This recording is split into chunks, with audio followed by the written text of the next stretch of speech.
Okay, it is my pleasure to welcome you to our first webinar of 2025 with Dr. Devon Shewfelt on the subject of ADHD and substance use disorder. Chicken or the egg? We debated a bit about egg or chicken and what should come first, even in the title. I'm going to start with our land acknowledgement before I introduce Devon. And just take a moment. We acknowledge that the lands on which we're hosting this meeting include the traditional territories of many nations.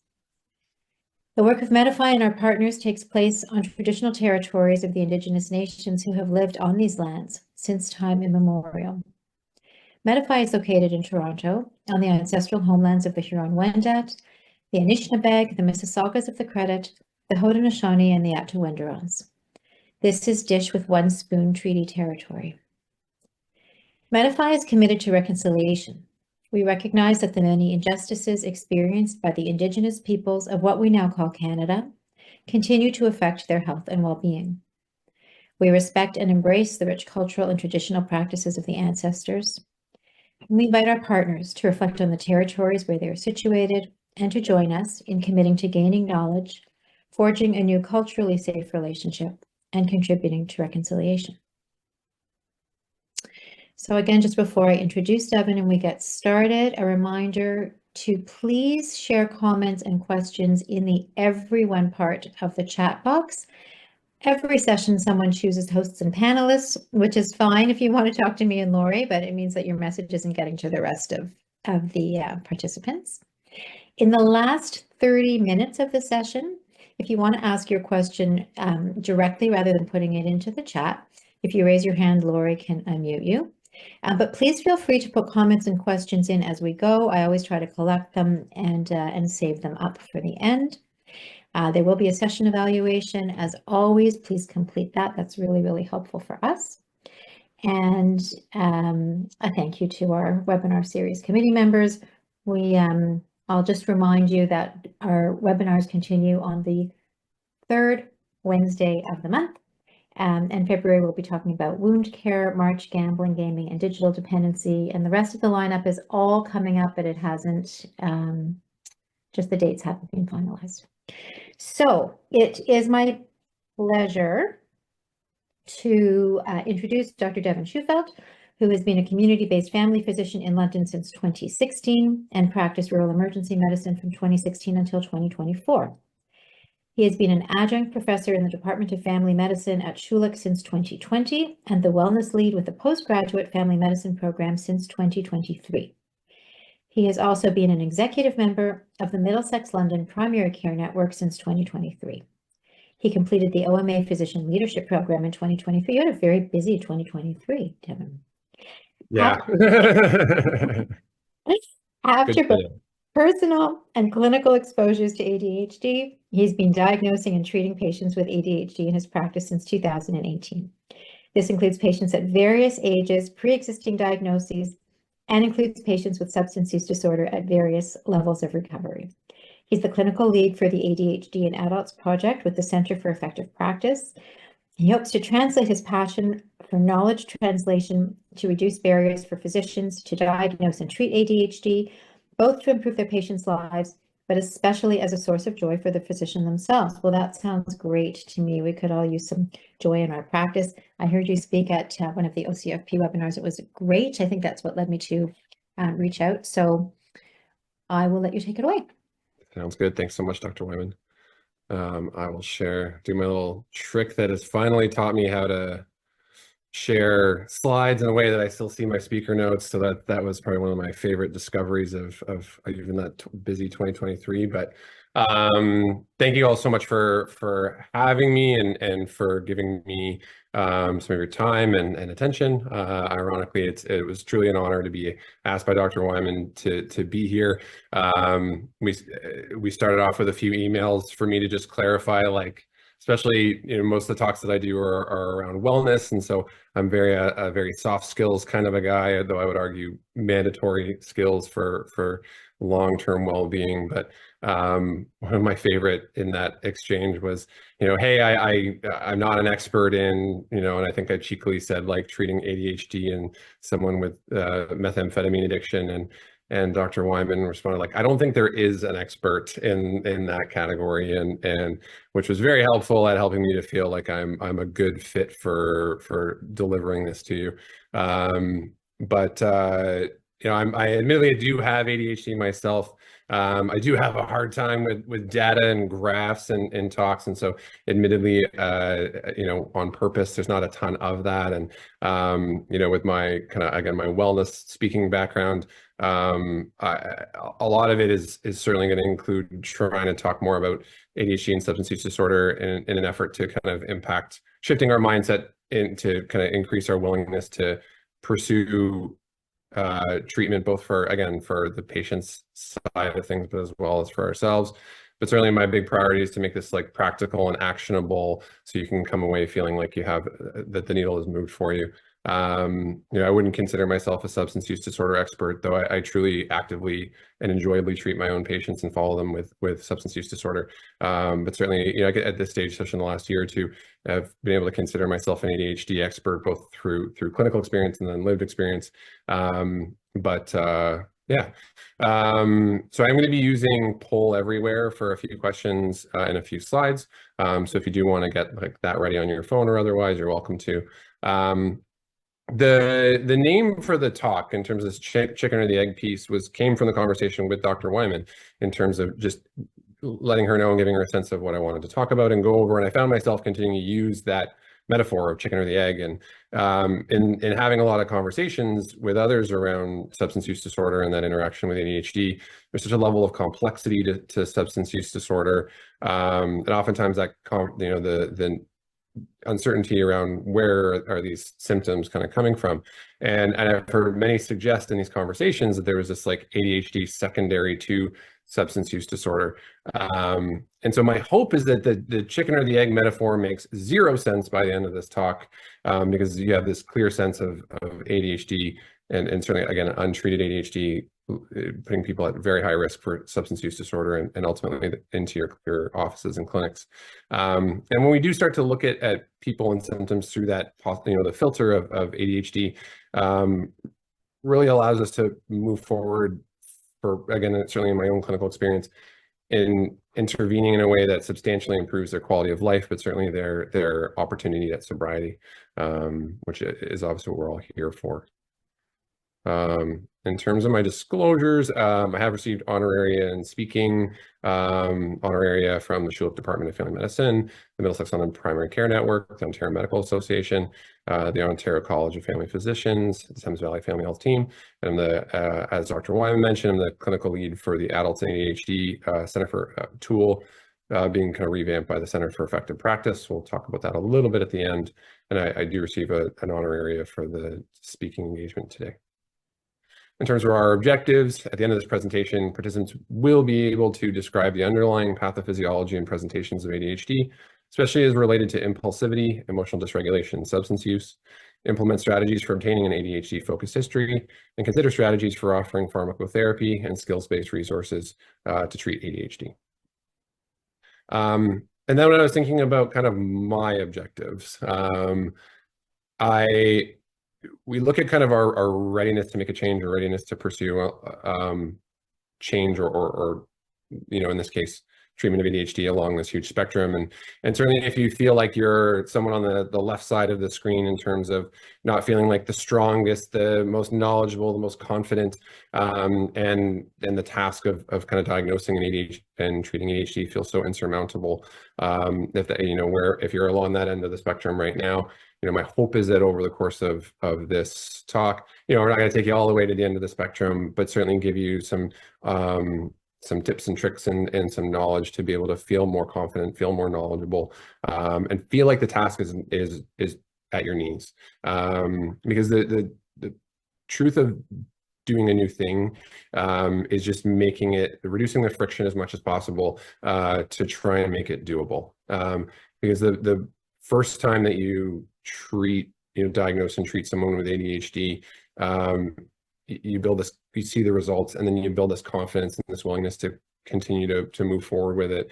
And it really is this phenomenal thing you can, as you watch someone grow. I have a patient I'll call JW, but he was a new patient to me in 2016 or so, 2016, 2017. He came in with he was a 280-pound man, came in with a diagnosis of ADHD, but was on I didn't know ADHD very well at the time. He was on Vyvanse, like 10 milligrams. And for 2 years, I saw him every month or 2 months, 3 months at best. And he would tell me that he was anxious. He was anxious. I'm anxious. I'm anxious. And I listened. And if anything, in retrospect, I did some of the right things without necessarily appreciating it in terms of non-stimulant pharmacotherapy, which we'll talk a bit about. But we just never felt like we got anywhere. And it was really dissatisfying and frustrating. I tried to get it in London. We don't have kind of ready access to psychiatry. And so it was never bad enough that we necessarily did, but we just didn't feel like we were getting anywhere. And then about 2 years in, and I've even looked at the billing when I've talked about this with residents, just to document kind of how many times I saw him and how often. I attended a talk by Dr. Lawrence Martin, a psychiatrist in Toronto, who kind of actively diagnoses and treats ADHD. And then the following, and I gained a lot of knowledge, especially this perspective that, like, if someone has ADHD and they have anxiety, a stimulant will calm them, that treating their ADHD will calm them. And I saw JW the next day just by chance.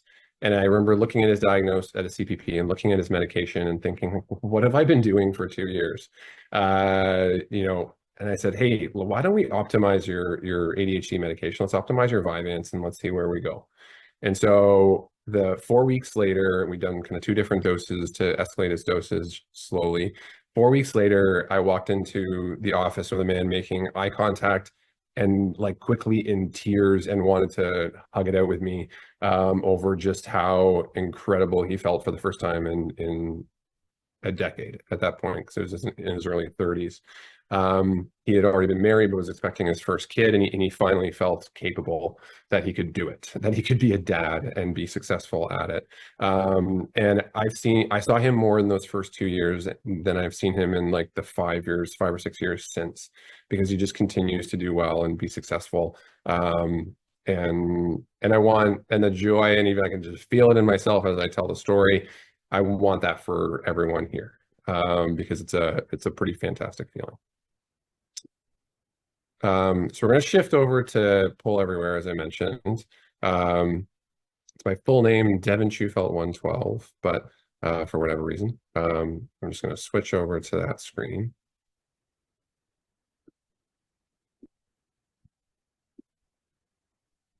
I just want to make that full screen. There we go.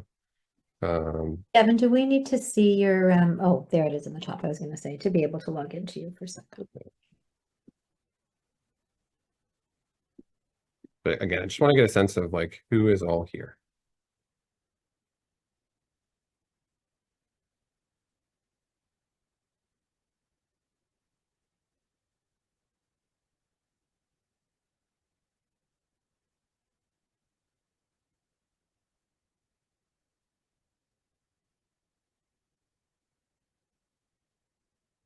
I'm new to Pull Everywhere, and I'm now seeing, I was like, I kind of wish I had absolute numbers instead of percentages, but such is life.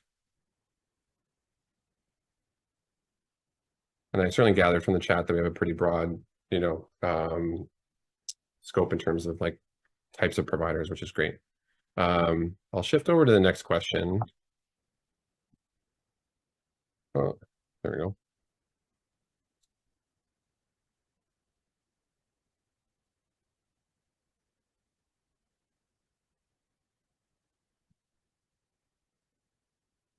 Okay, perfect. So kind of a good, again, getting a sense of like a largely pretty even split between those that like currently actively diagnose and treat, which hopefully I'll be telling you a lot of stuff that you already know, or solidifying things that you do, or giving you some new approaches or ideas. Okay. And then for those that do, actively treat, and what do you hope to gain from the session? Where do we hope that we can lend? That's kind of a type out piece, if you're willing to share.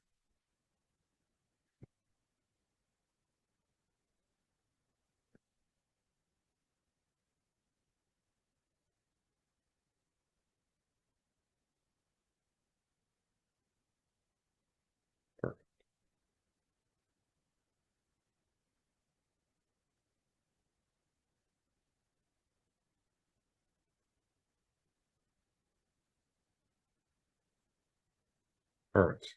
Well, I have no doubt there's some of these that if we don't get through them in the talk, I hope we'll be able to address in the Q&A. But certainly the way to explain to patients the connection between ADHD and addiction, if nothing else, I have completely failed if you don't feel more confident at that. That's perfect. Awesome. Okay. And then if you don't, what do you need from this session to move closer to being a doer?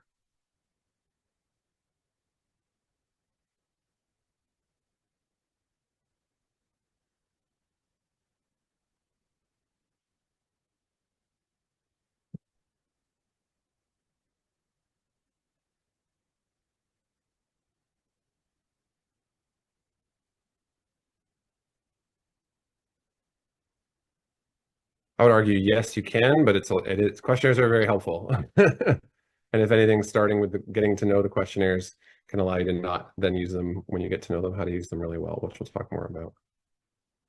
Promise we don't get addicted to statements I prescribe. Never any promises. But we'll talk more about how to reduce the chances by a mile. And then there's a good question of harm reduction, which is a staple, obviously, of substance use disorder treatment anyway. Okay, awesome.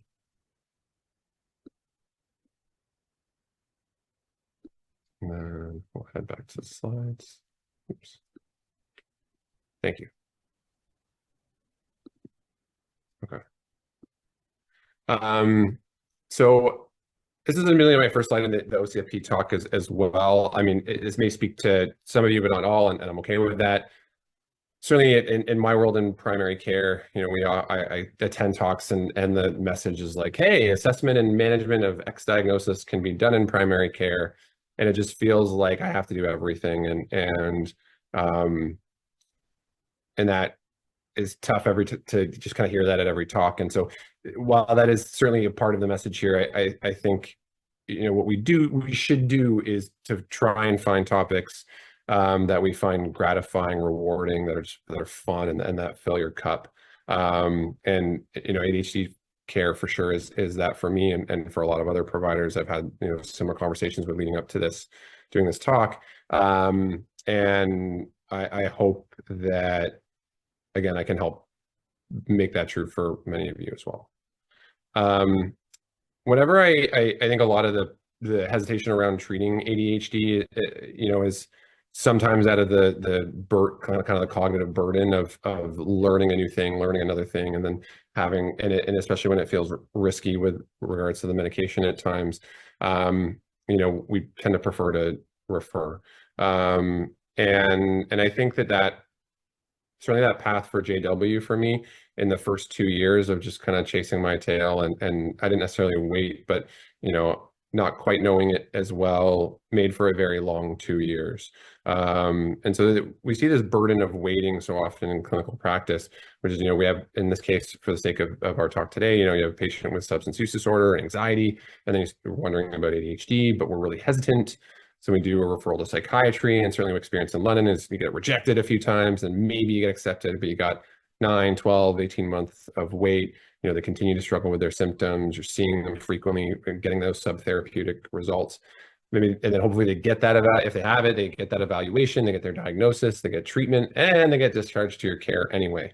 And so kind of through that process, how much time, kind of energy, frustration to just not even get the glory at the end of it all, if you will, and that they get just kind of discharged back to you anyway, and it becomes a frustrating experience rather than a rewarding experience. versus that burden of kind of learning and then applying and what that turns into over time. You have that same patient and you see them and you complete, your GAD and your PHQ, and you add in the ASRS, you do your interview and appropriate history taking, review some report cards or get a collaborative history, and then you feel that certainty that you're willing, and that confidence and willingness to try medication. And what I often see regularly in my practice is they improve over a fairly short period of time, and they become these patients that are very well managed, generally quite grateful, and then largely stable long term. Many of your follow-up visits are well visits. Hey, yeah, everything's good. Let's keep doing what we're doing. And so for me, the burden of waiting was so great that the burden of learning and applying it was less. And it allowed me to then turn this thing into something that I find far easier than the alternative, far more gratitude expressed from patients that have struggled for a long time and are finally getting to learn so much about themselves, far more rewarding than certainly the waiting option itself. So we'll obviously, like, despite my, I recognize the value of data and certainly in clinical practice, but so the general consensus is in the 2.5 to 4.4% prevalence of ADHD in the general population. This data is based on the 2006 U.S. National Comorbidity Survey replication. For those without ADHD, 5.6% of adults would progress to have substance use disorder at some point in their lives. For those with ADHD, 15.2% of adults progress to have substance use disorder with an odds ratio of 3. So 3 times greater risk of progressing if you have untreated ADHD. In the population without substance use disorder, 3.8% of adults screen positive for ADHD. And in those with substance use disorder, 10.8% of adults, again, screen positive for ADHD. And then, another kind of meta-analysis done in 2009 had the prevalence in the general population closer to 2.5%.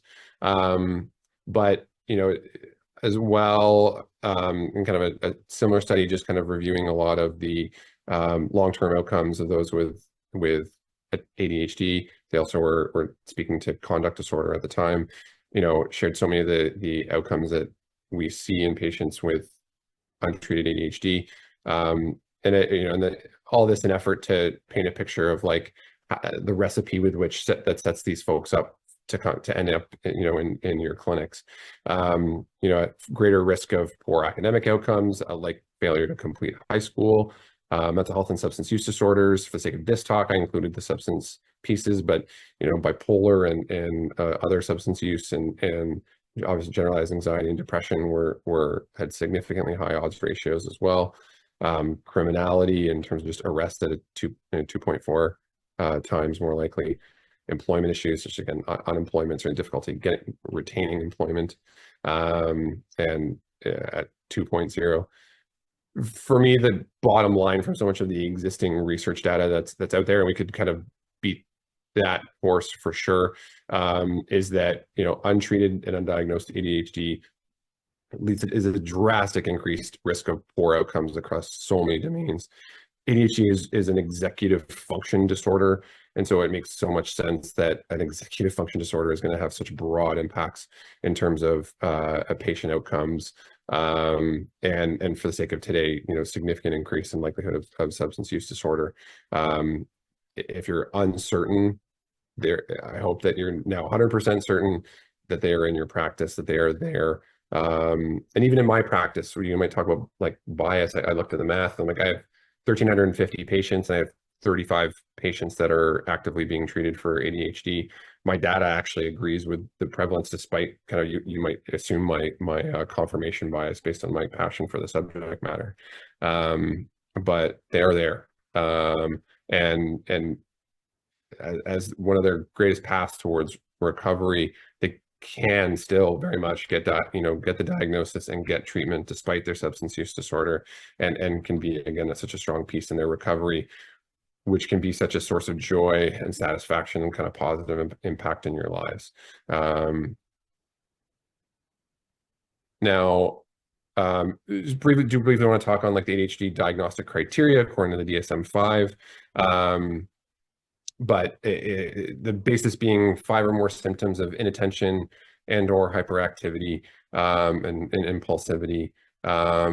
Inattention covers trouble. We're going to go into more detail in the history taking piece, but troubles and issues with details and careless mistakes, holding attention, listening, following through and completion of tasks, organizing, avoids or dislikes mental effort over a long period of time, loses things, easily distracted or forgetful. Between this and the slide later, I would encourage all of you to really get to know the inattentive symptoms.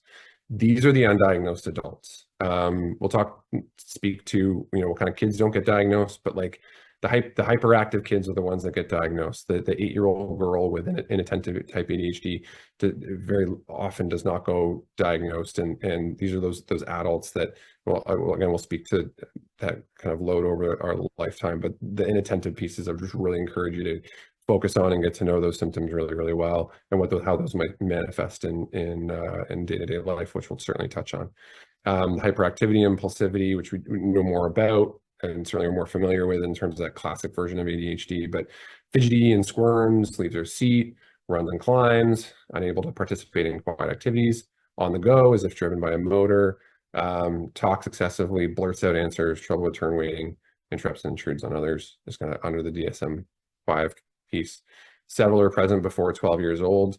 I would argue several were present for me, but none of which were disruptive at the time. And then present in 2 or more settings. And the key for when do you treat, I meant, seeing that mentioned in the poll everywhere, is when there's dysfunction or distress. And so if they have symptoms or otherwise, but there's no dysfunction or distress, there's not even it may not even be a diagnosis, but there certainly is. The treatment would be tailored as such, maybe more skills-based as opposed to pills-based, but not better explained by another mental disorder. So I'm going to share with you kind of how I explain to patients what ADHD is. It helps them gain a bit of an understanding.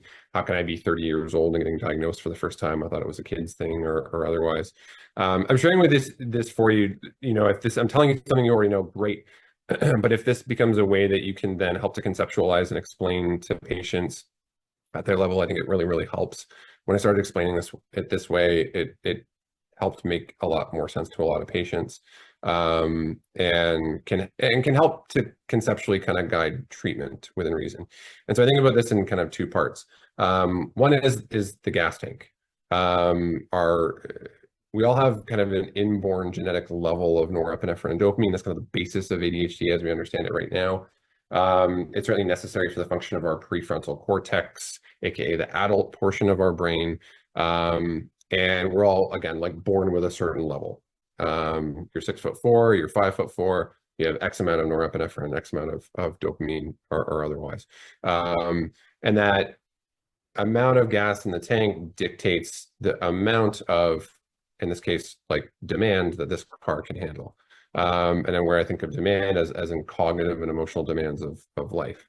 And so if you think about that, like 6-year-old that gets diagnosed the second they walk through the door they call 4 or 5-year-old in kindergarten, but their level of gas in the tank is so low that even the relative to an adult minimal demand of going to kindergarten is enough for that balance to be, the demand is greater than the gas in the tank, if you will.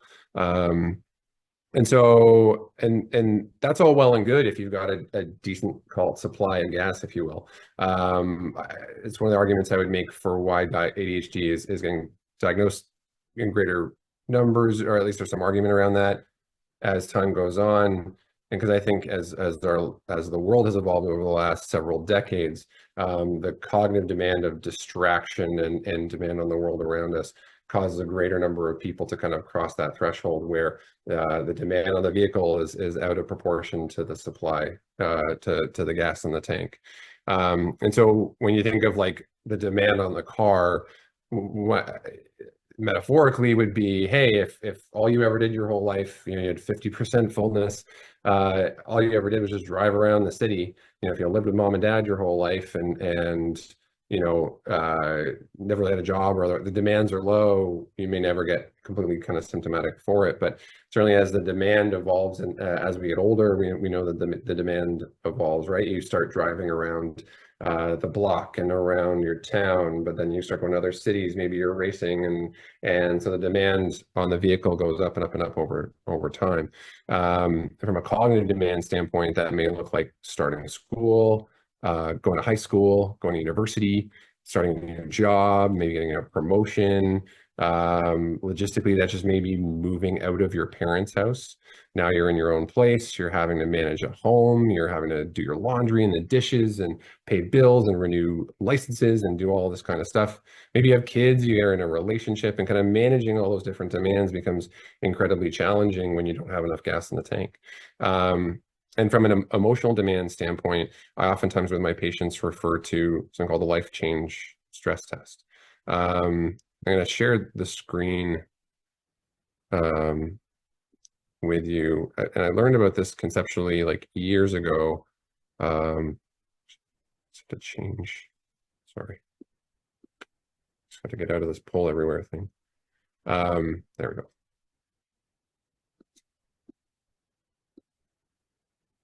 Apologies.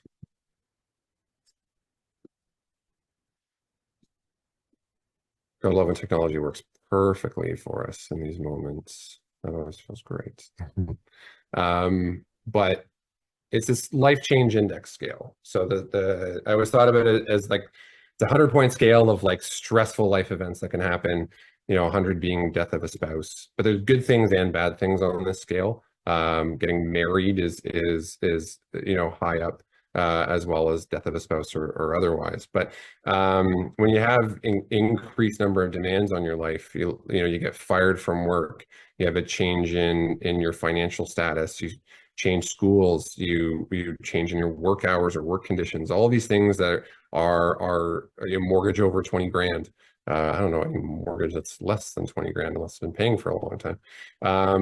But all that to say, you have these increasing in demands that just add to that cognitive load for people. And so someone that was, functioning perfectly well has a few of these things happen, that changes their, and again, the load on the car, if you will. And so if you have more demand on the car than you have gas in the tank, this becomes even unconsciously extremely distressing. I think about this kind of like you're on a road trip. Your gas tank is getting empty, getting very, very close to the red line. You haven't seen the last gas station in a while. You don't know when the next one is coming. And thinking to how anxiety provoking and distressing that is. And again, for a lot of people, the ADHD even happening relatively unconsciously. But think of also how relieving it is and how calming it is, and how much resolve there is when you finally see that gas station. And it's kind of all going to be okay. And so in the way I think of this as guiding treatment is we have two options. One is either to increase the gas in the tank or to reduce the demand. And one of those needs to be a part of the plan when managing someone with ADHD. Many of you likely are familiar with the concept or with adverse childhood experiences, or ACEs. They kind of fall into categories of abuse, neglect, and household dysfunction. I bring these up because these are very often patients that end up kind of going on to have substance use disorder. And I think it's an important recipe for why they would be in your offices with substance use disorder without a diagnosis of ADHD. These kids, number one is these kids start off early with a huge cognitive and emotional demand.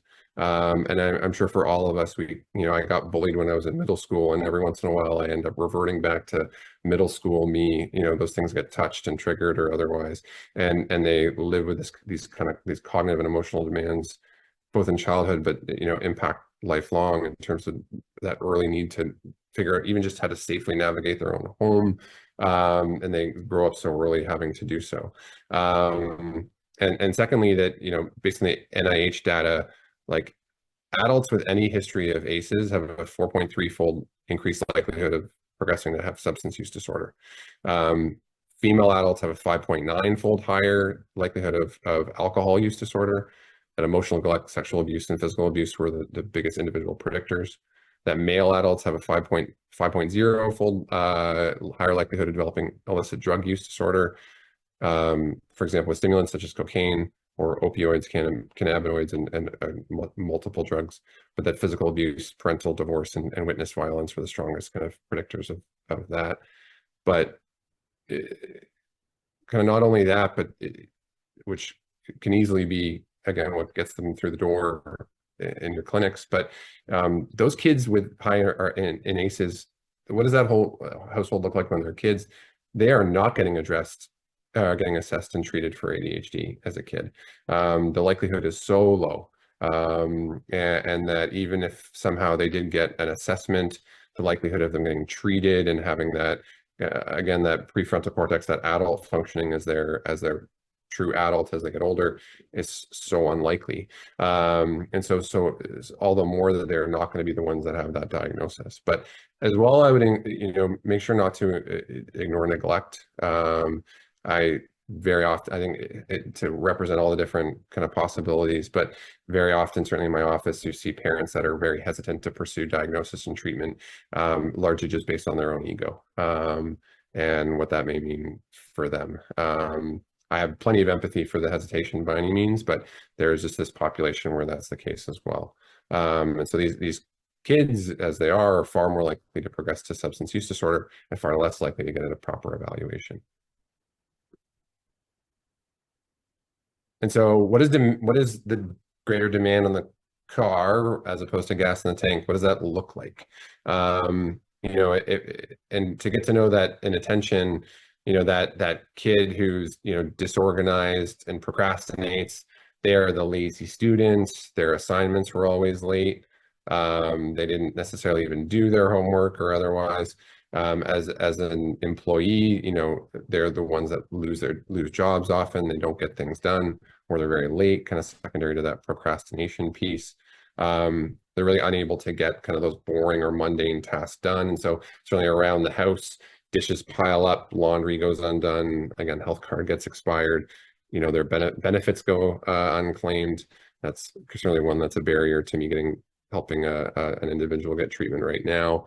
If you're managed to talk to their partner or their parent, they had to repeat request 10 times before they could get anything done. And if they do, it's only because they have 10 alarms and 30 calendar reminders just to make sure all those things are somewhat in order. And the hyperactive, you're fidgeting in the seat, leaving the chair kind of pieces. One, I came to appreciate about myself is that, at the end of dinner anywhere I am, I'm always the one getting up and clearing the dishes or if I'm sitting talking, I'm fidgeting with something, playing with the maze ball that my son got for Christmas this year or otherwise. But just, from so many others, it's just, I have to always be doing something, constantly doing things. I just can't really relax or really enjoy and kind of be in the moment.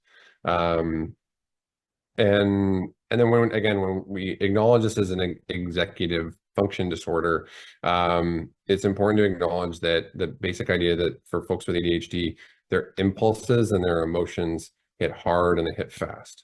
And so you may, if you don't have ADHD, you may have that impulse to get up and walk around, but it hits a bit slow enough that you can say, hey, I'm not supposed to do that right now, in the middle of class or otherwise. But when it hits hard and fast, they're far more likely to leave their seat, again, interrupt others, unable to wait for their turn. But it's far more likely for them to have the impulse and therefore follow through on participating in risky behaviors. And as well as from an emotional standpoint, they're significantly emotionally dysregulated. Again, for you, it might be, oh, I'm angry at my kid because they just, punched me in the genitals 10 minutes before this talk was going to start. So that was a great way to start things off. He was rather upset.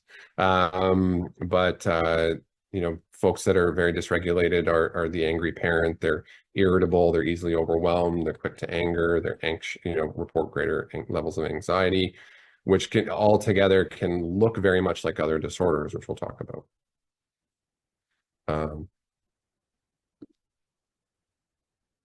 And so there's, if I'm ideally just building this like easy recipe for substance use disorder, but to add to it, looking at, those untreated with ADHD from a social history standpoint, very often, not always, but very often as kids or adolescents with their untreated, they did okay making friends. They had energy, they had enthusiasm, and kind of get in there. They had a lot of trouble retaining friends due to their kind of hyperactivity, interrupting, their impulsivity. And they get a sense of that. And so to a degree, they can become rather desperate.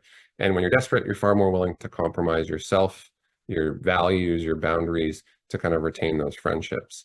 And so they become these kids that are very easily influenced and therefore far more likely to try substances, risky behaviors, and end up into conduct issues. And so again, such an easy path to substance use disorder. And at a basic level, we see this all the time with uncomfortable emotions generally, but like we as human beings, we all cope. And we find ways of coping. And hopefully they're protective, but oftentimes by virtue of substance use disorder, they're dysfunctional. I did a behavioral medicine seminar session today with our residents in the family medicine program, and the social worker that I was doing it with used to work in addictions, and she said like the number of people that just smoked a little bit of methamphetamine in the morning just to be functional for the day because it calmed them. But the difficulty, if not impossibility, of them because of that habit, then getting assessed and treated for ADHD was so huge that instead of taking a highly indicated and safe medication on a daily basis, they were left to smoke meth, a little bit every single morning. But when you have somebody, again, this is the basis of treatment, but like if you have high levels of distress and dysfunction, and you have impulsivity, which makes them far more likely to attempt to use substances, and by nature of the disorder, which we'll talk more about, kind of the response to medication being somewhat diagnostic, but they have a more favorable response in terms of improvement in their in how they're feeling, they're far more likely to use substances. And because many of those substances, especially stimulants, increase the gas in the tank, it allows the patient to maybe get some things done that they meant to, so they can temporarily kind of reduce their demand, and temporarily, but then they continue to use because they recognize how much better it made them feel despite the increased kind of net demand on them, legally, financially, relationally, or otherwise, because it works. If any of you ever have heard of Dr. Becky, who's a child psychologist, I remember her saying that like with anyone with addiction she would work with is that her therapy will never work as well as the substance for improving their distress and their symptoms. That's the basis for why people get into substance use disorder in the first place. And again, I hope by now this metaphor makes no sense whatsoever anymore. There's this kind of clear delineation, and it's troublesome because when you have substance use disorder, it becomes this barrier to getting diagnosed. But the diagnosis is what led to the substance use disorder in the first place. And it's kind of like if we had someone who's a smoker and had a heart attack. Well, you had the heart attack, so we're not going to, it's hard to help you quit smoking because you had a heart attack. And if anything, the way I thought about it is if you have someone with substance use disorder, you have such a greater room for improvement than kind of the worried well folks that we see in terms of improvement and impact, and again, both at the patient level, but as well getting to enjoy that as a provider. It's huge. And so the lessons I've learned with the ADHD assessment itself, one is if they've had an ADHD diagnosis before, that is such low-hanging fruit. If you're hesitant or uncertain, that's a great place to start. And certainly asking about that is an easy question to get you started. Next is that ADHD has always been there. There's no huge rush in the vast majority of situations. And if there is, actually treating their ADHD may not be the right choice in that matter in terms of priority. But asking them about, what did the childhood version of that patient look like? Asking about some of those classic inattentive or hyperactive behaviors you might see in a kid or an adolescent. Was there getting to know what that child looked like in terms of context for why they may not have gotten diagnosed? Were they of a lower socioeconomic status since their access to healthcare and assessment was less? Were they a racialized population? Were they in a high ACE environment, high adverse childhood experience environment? Was there medical or diagnostic hesitancy? Lots of populations that are hesitant to go talk to a doctor in the first place. And so that can be a huge reason why they wouldn't go get diagnosed in the first place. Especially if they're, again, an adult, getting to know and asking about those inattentive type symptoms. That's so much of what got them through the door and get them not diagnosed in the first place.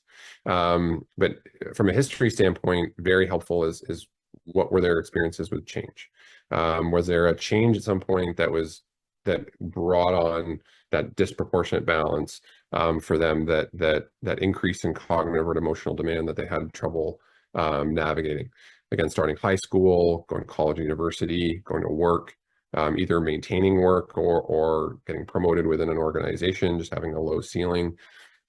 When they moved out, again, managing households, relationships, marriage, children. Again, those situations where there's this history of like what happened was there's this demand where the demand got greater than the gas in the tank. The idea of it, it has to be present in more than one context.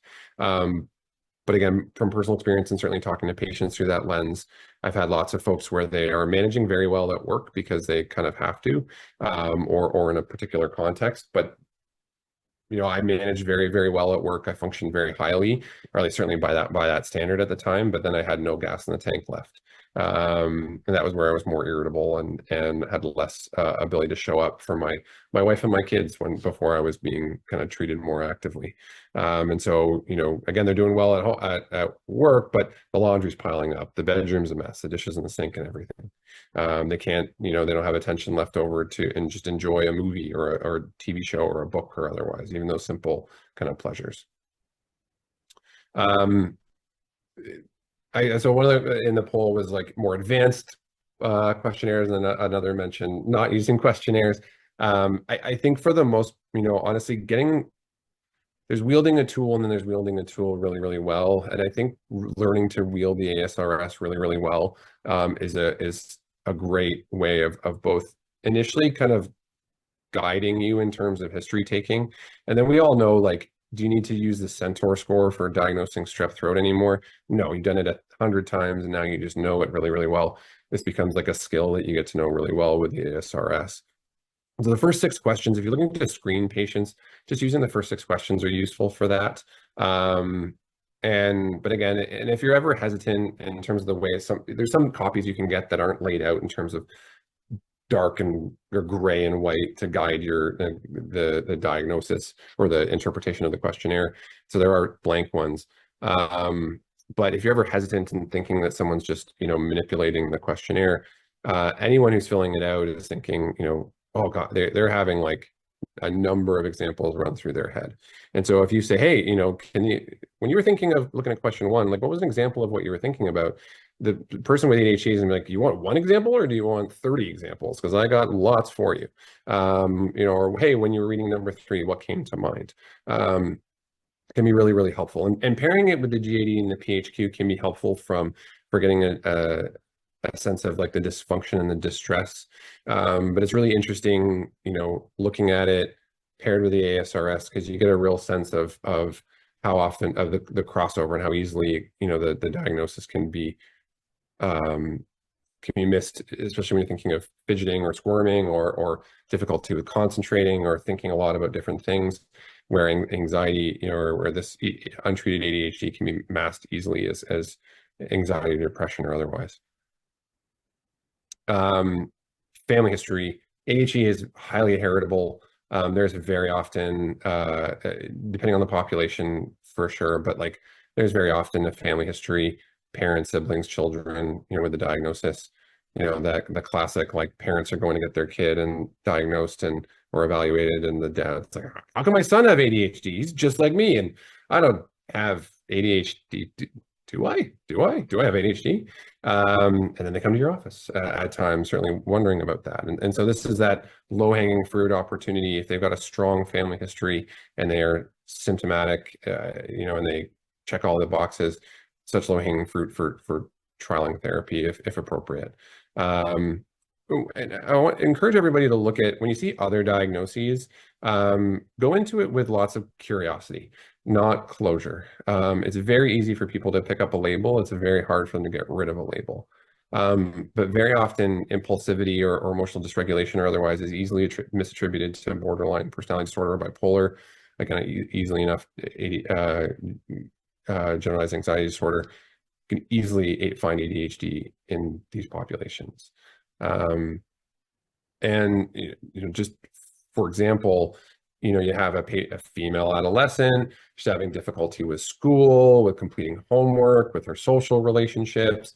She's disruptive. She's got emotional dysregulation, more labile. She's rather reactive, has a lot of high-risk behaviors. She gets referred for assessment, and surprise, surprise, she gets diagnosed with borderline personality disorder so often.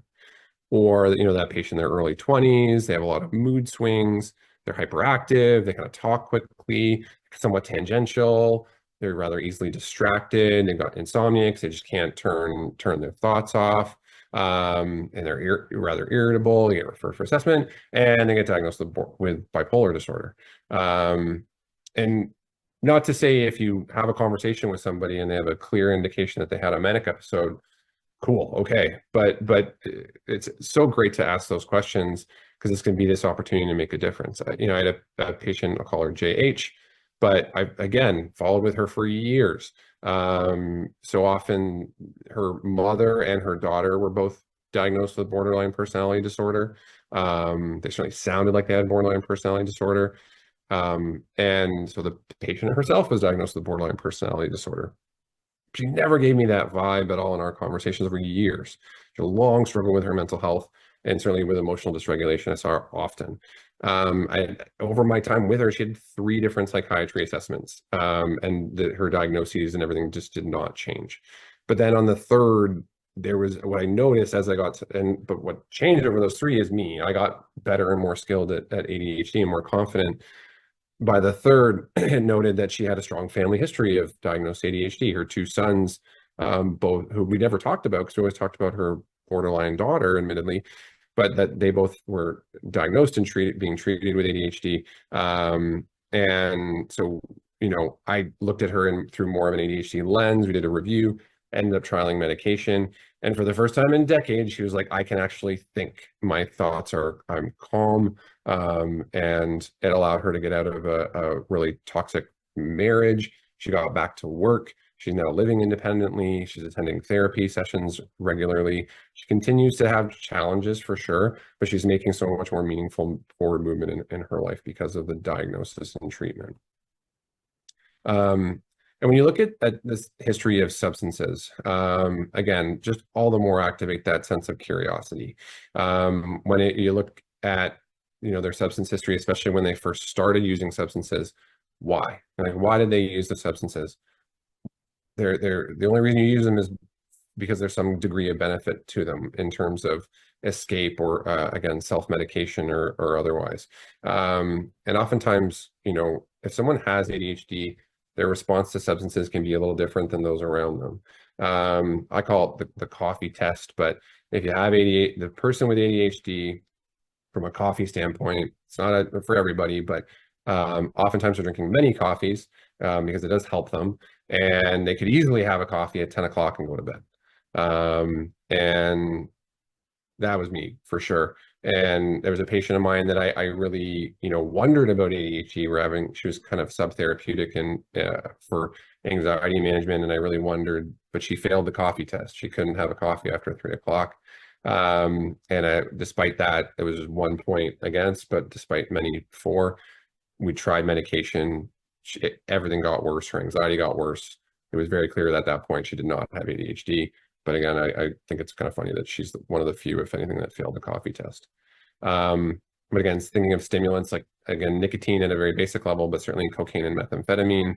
I always ask this with patients in every one of my ADHD evaluations with patients, but, and I think it's really important to preface it, obviously non-judgmentally, depending on the person you're speaking with in your relationship, but, it's saying, hey, this is just a standard part of the question in terms of the ADHD evaluation, but what was your reaction like compared to others with that kind of first dose? Don't get me wrong, if you're utilizing a bunch of cocaine or meth, you will get stimulated like everybody else. But I've had a lot of patients who have, in their younger years, tried cocaine or otherwise. And one gentleman said, yeah, like they were all raging, partying. I just went to my room and like read a book, and my brain kind of really slowed down, and it made me feel so much better. I've had like, yeah, I hate board. I don't really do board games, so I can't really concentrate. But I played a board game that night, and they just have this like palpably different experience at the start of kind of utilizing the substances very often, and can be a useful part of the history. And so, you get to the stage where you're pretty sure they have ADHD, you're close. But what do you do next? And it's important to just say, like, always start with the most distressing symptoms or diagnosis first. You're all experts in terms of substance use disorder. If they are actively, distressed and dealing with their substance use disorder, certainly start there and get some degree of stability, anxiety, depression, PTSD, or mood instability or otherwise, start there. But what's really, really helpful to know is that there are certain medications, especially when you're looking at it through an ADHD lens, patients where I'm like, there's definitely depression here, and that's the most distressing. But I also wonder about ADHD, and so I'm going to approach things through that lens. That SSRIs generally actually, while they increase serotonin, actually proportionally reduce norepinephrine and dopamine a little bit, and so they actually can worsen ADHD symptoms. And then antipsychotics, so you use them potentially for mood stability, or if someone's like actively suicidal or otherwise, kind of for those early interventions. Obviously appreciating that they reduce dopamine, so can worsen ADHD symptoms, so appropriate, of course, at initial stages of treatment. But if we're not talking about any of those situations, a better choice to start off with might even be bupropion. It's not a great norepinephrine dopamine increase, in terms of increase, but it is certainly has been helpful in my early days of diagnosing and treating. Vortioxetine or Trintellix, SNRIs, including Cymbalta, duloxetine or Cymbalta, venlafaxine or Effexor, or levomilnacipran or Rifetzima, both have a bit of an increase in norepinephrine and dopamine and can help with these folks. And then if you get stabilized from that perspective and their ADHD symptoms still persist and are still distressing and dysfunction, then we go over to kind of the pills and skills of ADHD. And so from oftentimes the pill side of things, the goal for that is, again, there's no existing test for norepinephrine and dopamine levels in somebody, but oftentimes the distress and the dysfunction they have is oftentimes that greatest barrier to them helping them reduce their cognitive and emotional load. And so we do have to add some gas into the tank. That's where the first line therapy kind of functions from. But as well, we want to reduce that cognitive and emotional barrier. We want to help them kind of slow that car down and reduce the demand. And I'll talk more in a few slides around the resources that are available, but certainly important to acknowledge that exercise and physical activity is one of the most best ways of increasing proportionally norepinephrine and dopamine naturally. Exercise arguably is a non-negotiable for folks with ADHD. So maybe acknowledging more honestly in the last several months is very often with folks once they've been stabilized, they kind of fall into this what's called a hedonic treadmill. They just kind of adapt to where their lives are at, and it's great that humans, we're always looking to improve and get better, but sometimes it can lead us to not necessarily acknowledge when we're doing really well too. I think when you start therapy, it's great to have a sense of with people of what some SMART goals are, and specific in terms of like, hey, I want to be able to sit through a boring curriculum committee meeting for more than half an hour before I start to fidget or get distracted and pay kind of full attention. I want to be able to read a book for more than 5 minutes.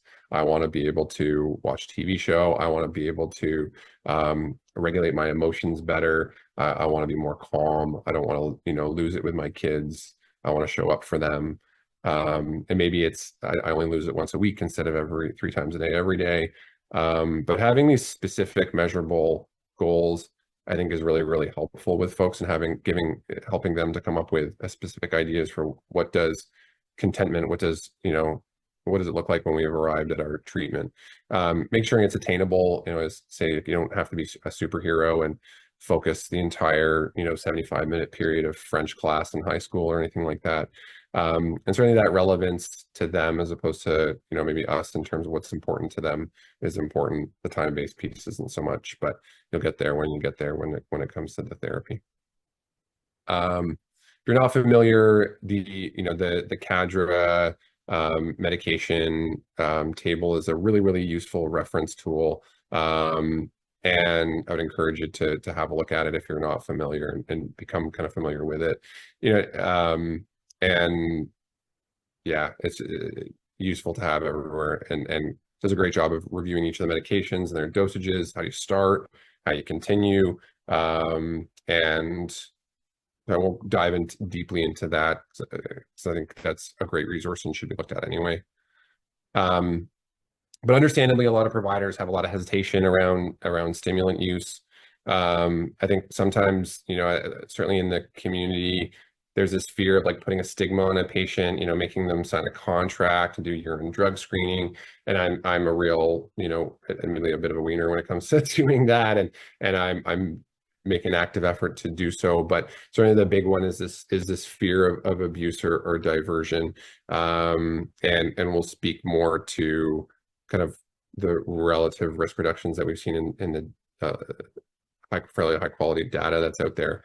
But even if nothing else, ideally the intervention you're going to help them with is going to be less risky than their current, approach to life is being. But all the more to use some like the long-acting therapies. That's the basis of evolution of ADHD medication is increasingly long-acting.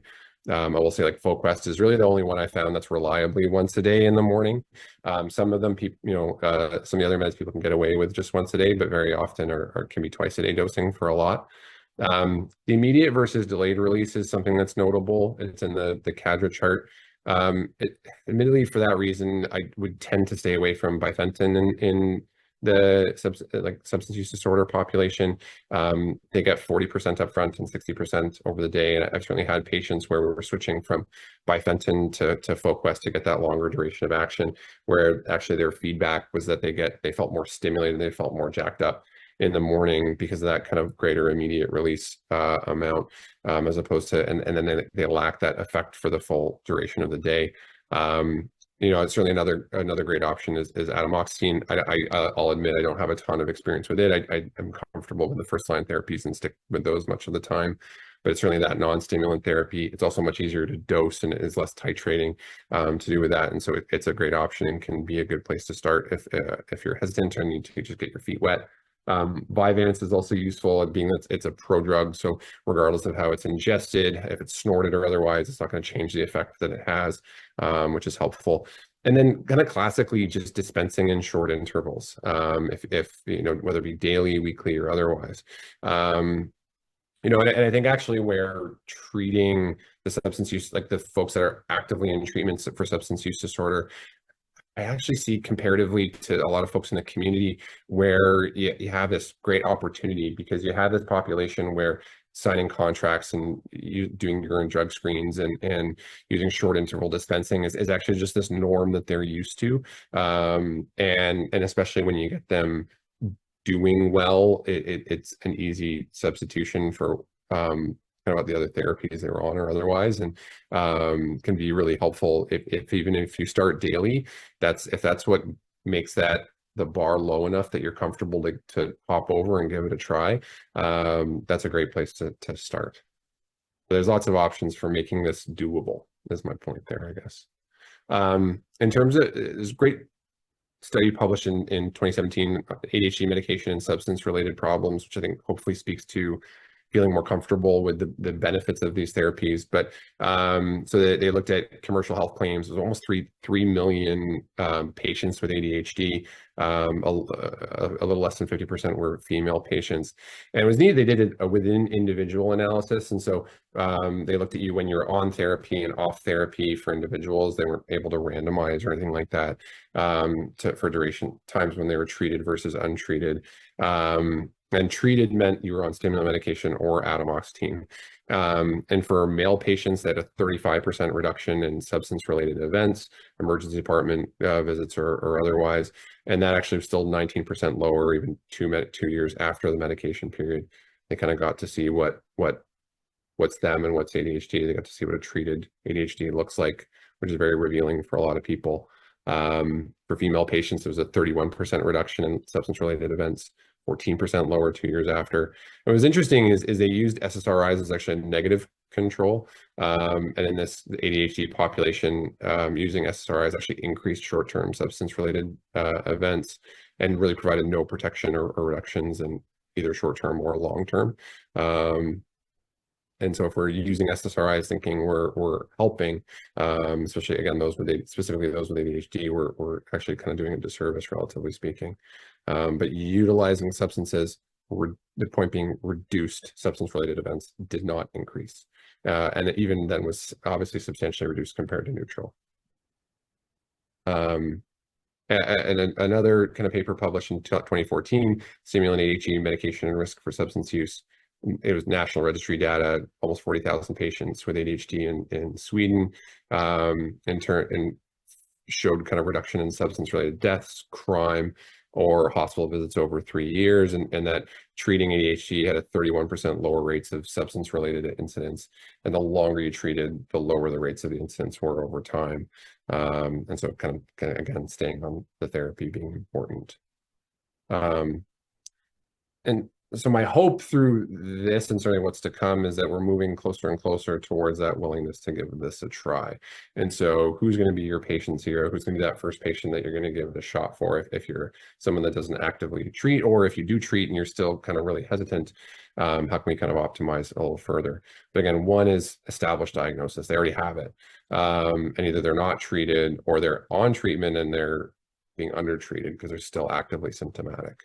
That can be for a number of reasons, certainly, but still that willingness to make sure we're optimizing ADHD therapy. They have a strong family history. Third, they have a clear dysfunction with a change. They have all the symptoms, and it kind of kicked. For me, honestly, it was when I went to undergrad. I did very well under mom and dad's roof, but undergrad was when I became really symptomatic in retrospect. And certainly those, again, like JW, those treatment-resistant depression and anxiety, 2 years, and JH, they're both J's, but these folks that you're just not getting anywhere. And then you have that willingness to try to treat them, and you realize that the earth doesn't explode, their houses burn down around them, things are okay, and you actually start to move things forward for them, and what you see is that improvement, which makes you more likely to try again and evolve and improve and gain confidence, and not just willingness to continue to push your boundaries. My first patient was not somebody on methadone or with any kind of substance use disorder, but I got there over a couple of years, as well, because I could see how much more of an impact I can make there. ADHD pharmacotherapy. So again, first line therapy, your long-acting stimulants, they're all covered under Ontario drug benefits, ODSP and OW. Of all of them, they're all now on a generic except for FloQuest. So this is one that's not, but you have your amphetamine and then your methylphenidate-based medications. If you try one type and they have kind of significant side effects, don't stay within that family, switch to the other family. It's very likely that switching molecules is going to be the thing that solves it. I think hopefully we all know that in other avenues. If someone doesn't, lacks response for their anxiety with an SSRI, don't stay in the SSRIs, go to a different family. If you're starting therapy, just advise that they do consume a lot of caffeine or otherwise to reduce it. And that on the first day or two, they may feel a little bit stimulated comparatively. So we start at a low dose. And so compared to starting at 50 milligrams, 10 milligrams is not remotely as stimulating, but a day or two. And certainly, of course, concomitant use of a stimulant along with titrating their medication is a non-starter. Very common side effects can certainly be appetite reduction. An easy adjustment for a lot of people I talk to is eating for need, not for want. They're not waiting for their appetite to tell them when to eat. We know that's very unreliable for the elderly drinking water. We know that's very unreliable for a lot of pieces. And I find this is an easy way to get around that for a lot of adults. Can experience headache, hypertension, abdominal pain. I have to admit, I rarely, if ever, see this as a non-starter for a lot of people. Of course, like hypertension, but their blood pressure changes are minimal that I've observed, seen up until this point. Contraindications, of course, being symptomatic coronary artery disease, uncontrolled hypertension, hyperthyroidism, glaucoma, or of course, like an allergy or hypersensitivity to any of the ingredients. And so it's really, really neat because if you were uncertain about their ADHD in the first place, their response to therapy is diagnostic itself. If they don't have ADHD and you put them on a stimulant because of their anxiety, irritability, and inability to focus, it all gets worse. They're more anxious, they're more irritable. It jacks them up, beyond the shadow of a doubt. Again, that was very true for my lady that failed the coffee test, if you will. But again, where that response is diagnostic is if they have ADHD, it calms them. They saw that gas station. They thought they were going to run out of gas. Oh, what a relief that is. It calms them down. Their mind is slowed down. That way the laundry and the dishes are able to get done. Their anxiety, their irritability improve. Their tasks get done at work. Their relationships improve. It's awesome. It's really, really cool. What you may see in the first visit is they are not worse, but they're not better. Am I taking a placebo? What's even happening here?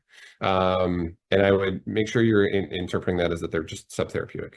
Here's a demand, here's the gas in the tank, and you went from here to here. And they're just not feeling that. And that's okay. That just means we still have some more work to do. If they come in and they say, yeah, you know what, I'm actually getting better. This is really, really good. I still see, here's my SMART goals. And like, we still see lots of some room for improvement, but like, we're getting there. We're getting there.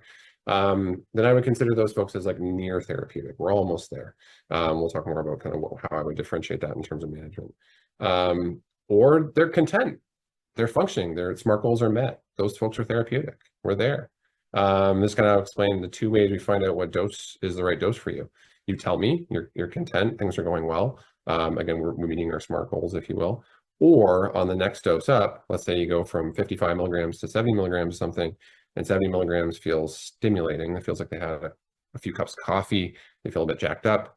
Then that's clear that that previous dose was a therapeutic dose. And again, your comfort may dictate staying a little below, that threshold, and that's okay. But you may say stay on the side of just avoiding overfilling.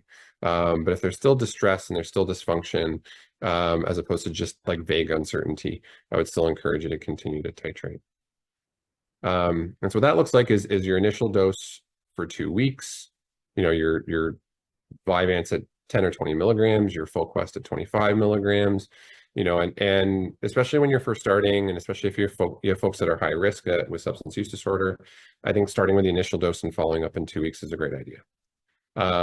If you have someone, certainly many of the folks that are lower risk that I deal with, or the lower risk ones that I deal with, and with my comfort zone at this point, I'll oftentimes start with, the initial dose for 2 weeks, the next dose up for 2 weeks, and then follow up. It's very rare that an adult is going to be that their therapeutic dose is going to be the starter dose.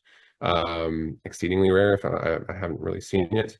But then we do that follow up, and I find it's valuable to have that initial dose in the second just to get a sense of contrast.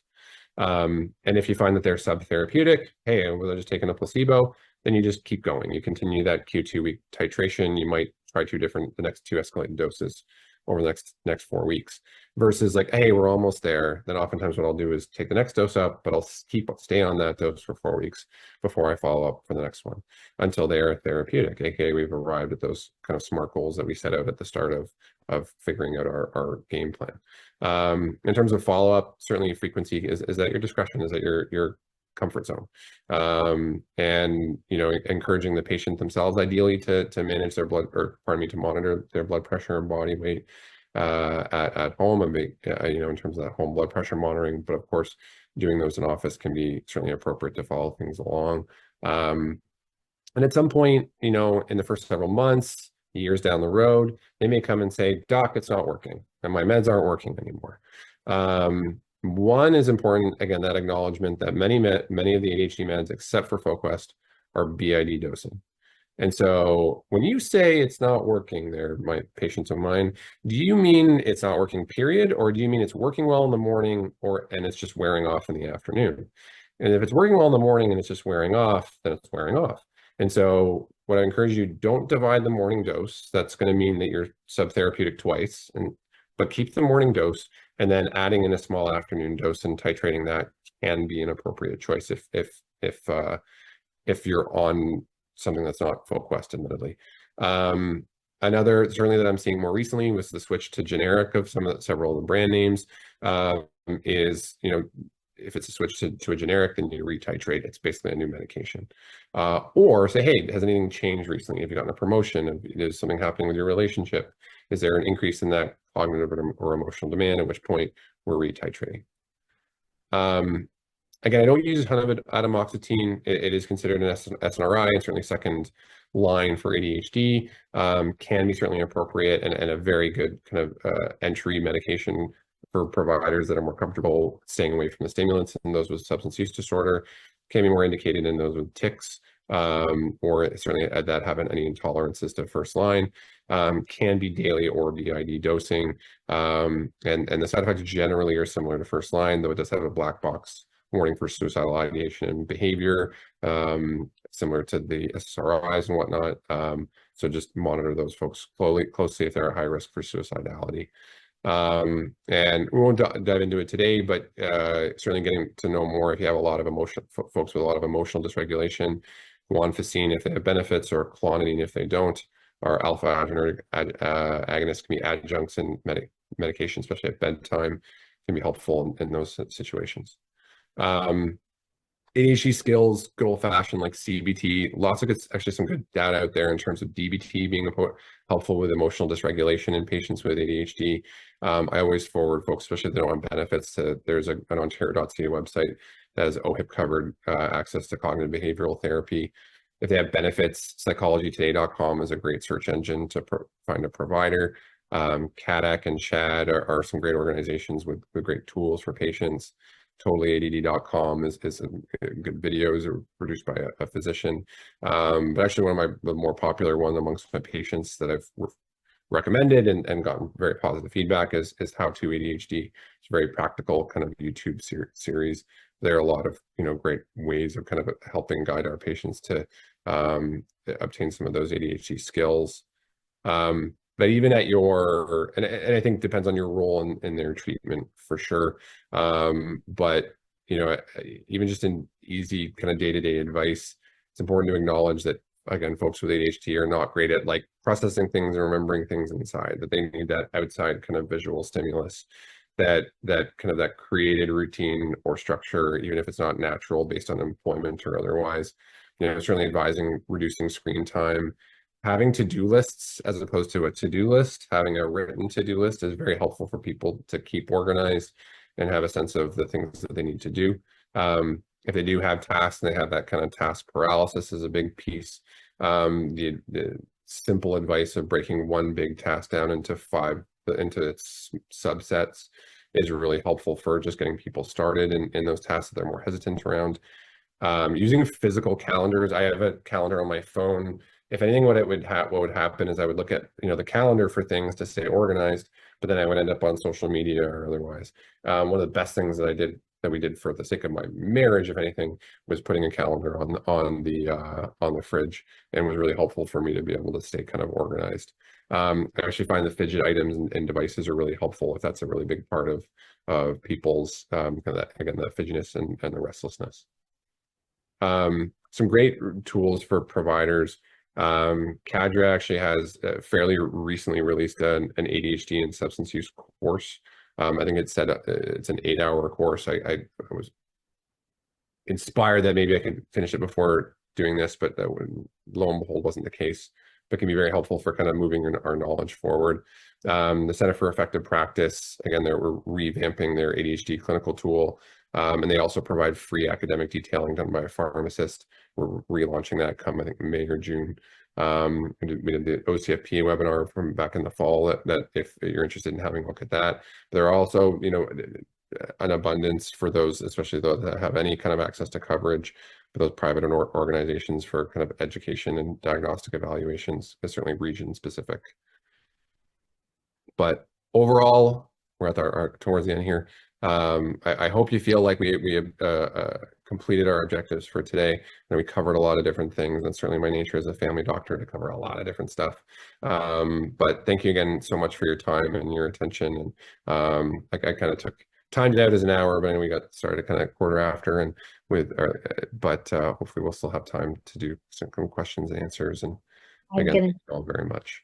Jump really fast. Thank you, because there are a few questions. So our patients are not often the kind who like to start low and go slow, and many of them are actually already on medication, some who have found their own medications, whether prescription or stimulant. So one of the questions is, what do you do about in light of your comment that if treatment makes someone better, if someone comes to you and they're already on high dose stimulants, how do you figure out what to do? Do you actually go up on the medication? Do you go down on the medication?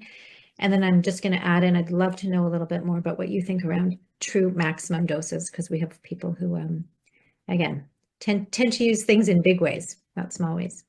Yeah. Do you mind if I just to clarify, like when you say high dose of stimulants, are we talking like they are recreationally using or Well, let's, for the purpose of this question, say someone who's on prescribed. So a follow-up to that question is someone who had been started on methylphenidate 50 milligrams QID.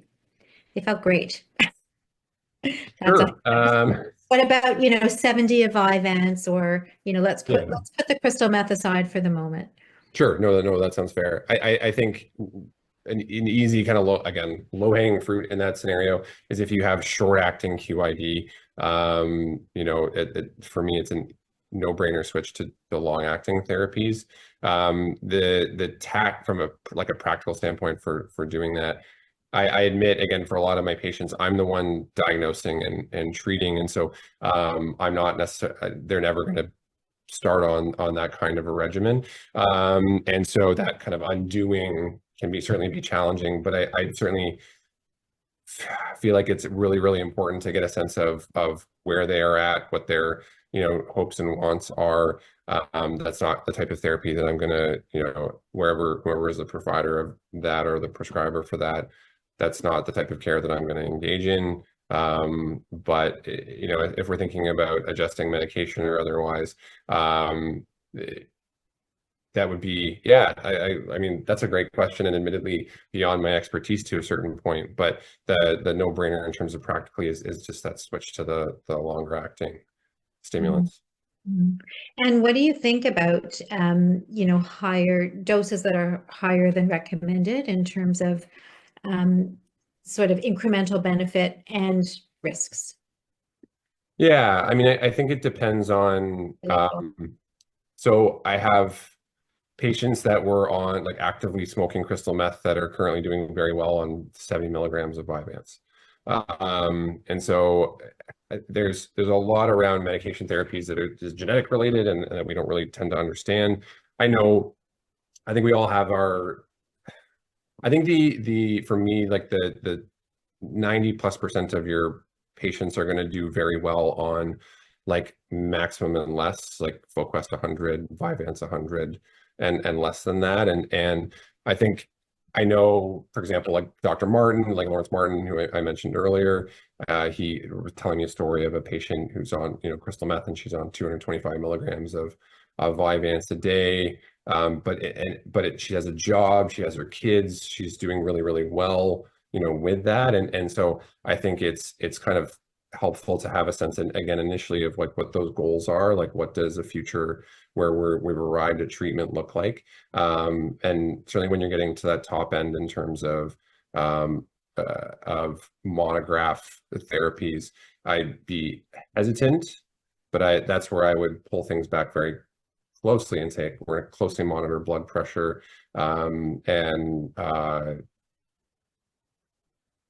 it's not that would be, one of those things, like when you start therapy, that those aren't the first patients you're going to go to. Those aren't the first people that are necessarily going to be the low-hanging fruit for you. And it's almost like you have to try and see where where you get to with it. But if the alternative is that they're on 100 milligrams of Foquest and they're smoking meth and they're just, well, I think we're pretty comfortable with the harm reduction model, right? Yeah, so right. Like their use is decreasing and they're functioning and they're not experiencing increased risks or harms. Yeah. I think that's often the world that we live in. The question is, what are the harms that we're, potentially causing? So one question quickly was, do you do an ECG with people? And if so, with everybody, with certain patients, certain medications? I think it's easy enough to do and a really, really appropriate thing to start off with, for sure. I think it depends, of course, on the patient. If you have a sense of active coronary artery disease or otherwise, it's going to be a non-starter. That's a no-brainer, but I think it's perfectly appropriate to start with that. And fortunately, but I also wouldn't say if you have somebody that's there's huge barriers to them getting that if they're otherwise low risk from a cardiac standpoint, that it may be that you start them on medications so that they're organized enough to go get the ECG that you want. That's very true. Or get the health card so they can get the ECG that you want, and you get paid for their care. There was a question about using stimulant meds in people with a history of bipolar. Yeah, so the teaching around that I've experienced, and certainly what I've experienced with a few of my patients that have those coexisting diagnoses, is if they're on a mood stabilizer of choice or otherwise, and they're stable and doing well with that, you can feel quite confident and reassured that treating them as though treating their ADHD with first line therapy, and of course monitoring them based on risk is certainly appropriate, but it's just that treating the most distressing thing first, having them on a mood stabilizer, ensuring that their bipolar disorder is well managed and stable.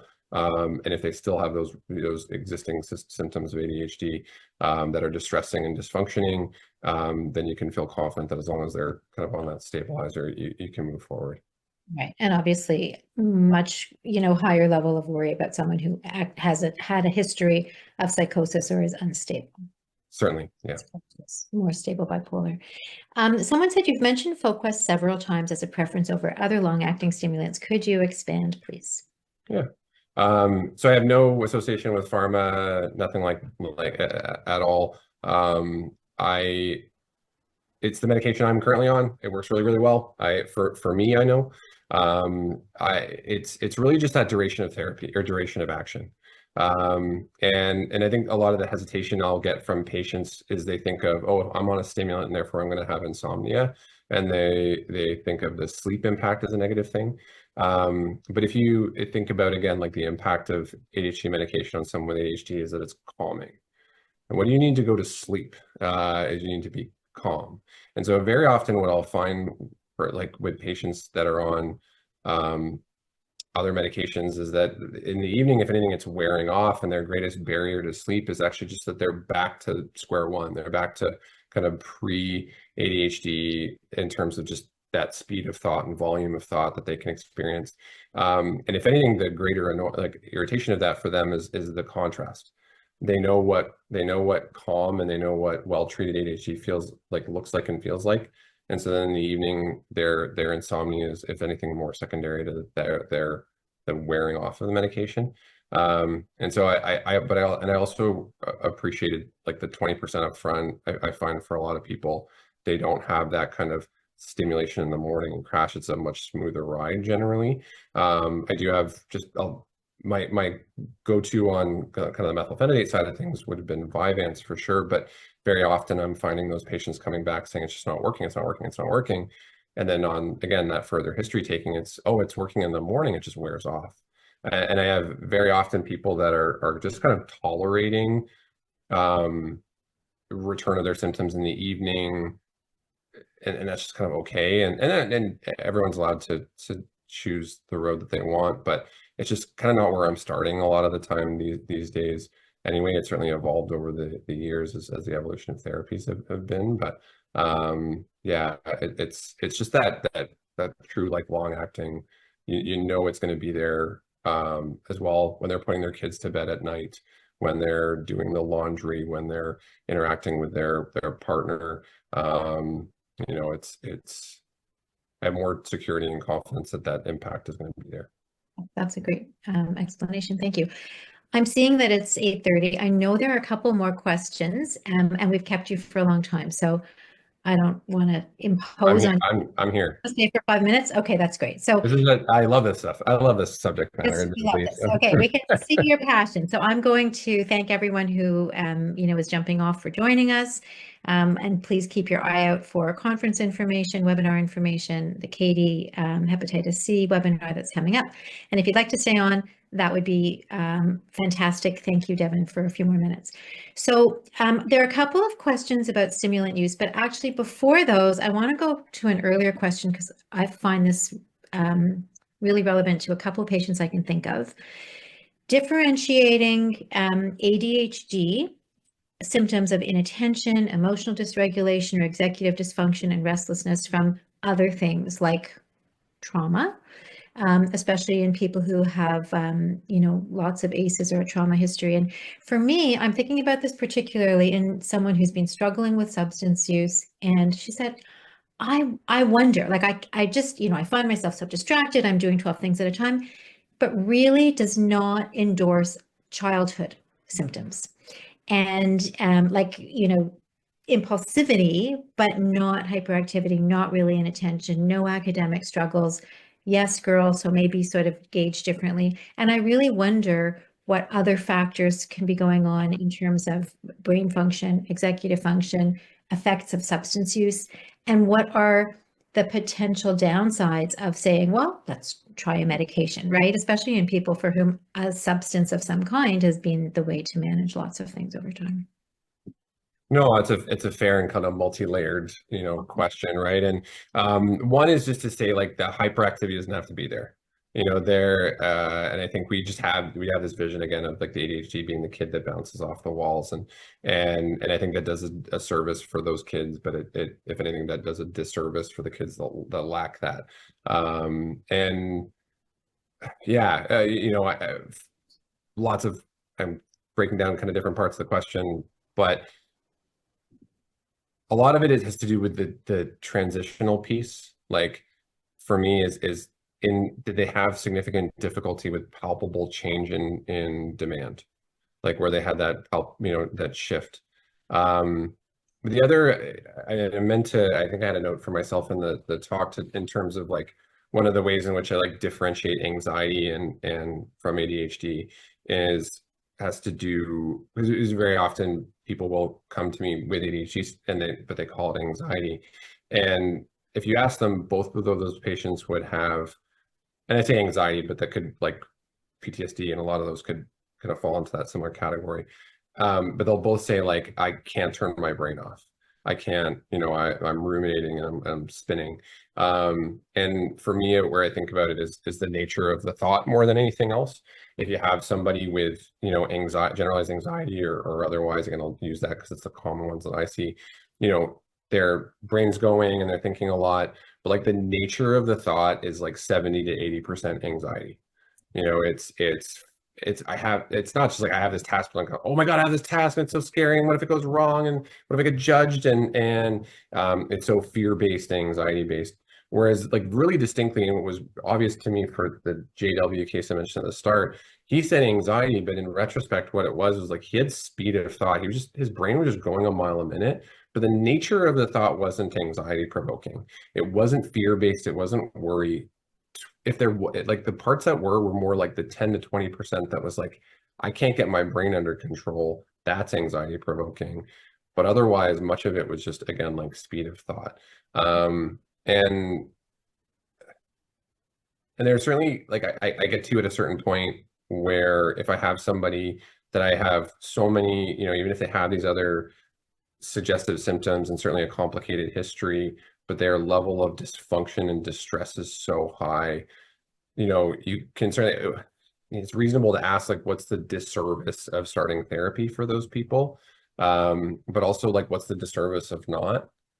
And just having seen it, like the level of improvement that people get with even a gentle dose of a medication, and that being, if anything, kind of clarifying in terms of diagnosis, is really, really helpful. And to then allow them to then open the door to the skills side of things. If they have a trauma history, to then open the door for trauma counseling, for kind of that true skills-based piece. If they're in such distress that they can't access the skills side of things, I certainly believe that it kind of behooves us to improve their symptoms to the point that they can And then as their situation and their again, cognitive and emotional demand reduces, we can then kind of down titrate the medication.